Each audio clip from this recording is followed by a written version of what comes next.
Donc concrètement, le fait de mettre 1 $ dans une tirelire à chaque fois que vous ne prenez pas de café, je vous ai dit, vous avez le droit à 1 par jour. Prenez-le le matin ou à midi comme vous voulez, mais 1 par jour. C'est tout. Ok. D'accord? Parce qu'il ne faut pas non plus être trop méchante, mais il faut quand même être sévère, il faut être autoritaire. Si vous voulez vraiment réussir, changer, vous devez avoir des actions très autoritaires avec vous-même. D'accord? C'est personne qui vous dit de le faire, c'est même pas moi. Et donc vous allez noter sur un petit bout de papier combien d'argent vous avez économisé dans la semaine et combien il vous faut pour obtenir, par exemple, votre paire de lunettes, si vous voulez, votre paire de lunettes de soleil. Ok. D'accord? Ah, Et ce qui est très très important, c'est que votre conscient, à chaque fois que vous êtes tenté d'un café et que vous dites non, je ne le prends pas, votre conscience redéfinit votre choix d'aller vers la santé. D'accord? Et votre subconscient, lui, il comprend le truc. Et c'est lui qu'il faut convaincre le plus. Votre subconscient. D'accord. Pour le moment, votre subconscient, il est persuadé de tout ce qu'on a écrit en bas, qu'on ne va pas redire maintenant. Il est persuadé aussi que le café, ça vous apporte du bonheur, du plaisir, etc. Mais c'est un faux ami. Voilà. Okay. Donc pour remplacer le café, qui est une boisson chaude réconfortante, il y a toutes sortes de thés et d'infusions qui sont à notre disposition.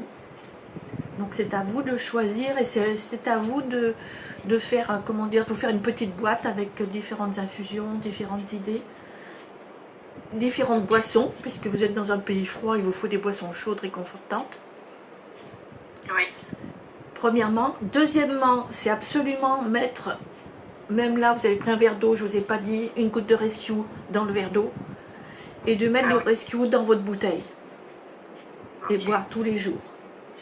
Et pourquoi Oui, pourquoi pourquoi pas de bouteille en métal? Pourquoi ça s'enlève l'efficacité de...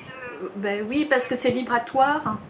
C'est un, les fleurs de Bach, c'est le principe de l'homéopathie à très très haute dilution. D'accord. Donc c'est vibratoire. Donc la vibration dans le métal, c'est sûr qu'elle va pas, ça va pas le faire quoi. Si vous êtes à la maison, prenez une bouteille en verre, c'est l'idéal. Quand vous vous déplacez, prenez une bouteille en plastique, tant pis. D'accord, ok. Ok. Je vais les... Alors il y a aussi... pardon, allez-y. Non, je vais le faire. Oui, il y a aussi autre chose, c'est que pour remplacer le café, ça peut être une pomme, une demi-pomme ou quelques grains de raisin. Parce que le fait de boire un café, c'est de vous apporter un réconfort. Donc il ne faut pas couper les réconforts, il faut les remplacer. D'accord? Okay. Et le café, il faut lui dire merci, tu m'as bien rendu service jusqu'à maintenant, mais je ne savais pas que tu étais un faux ami.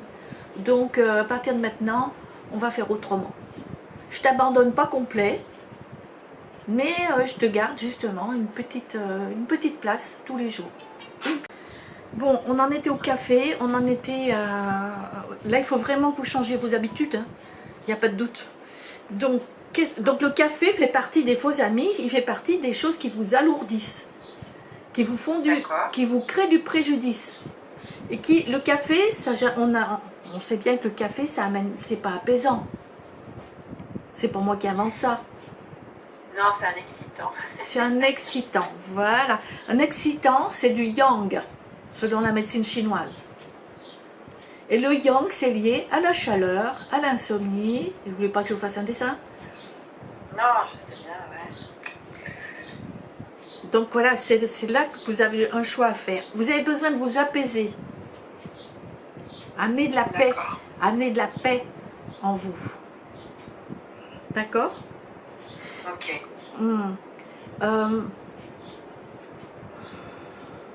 Là, je trouve qu'on a déjà bien travaillé.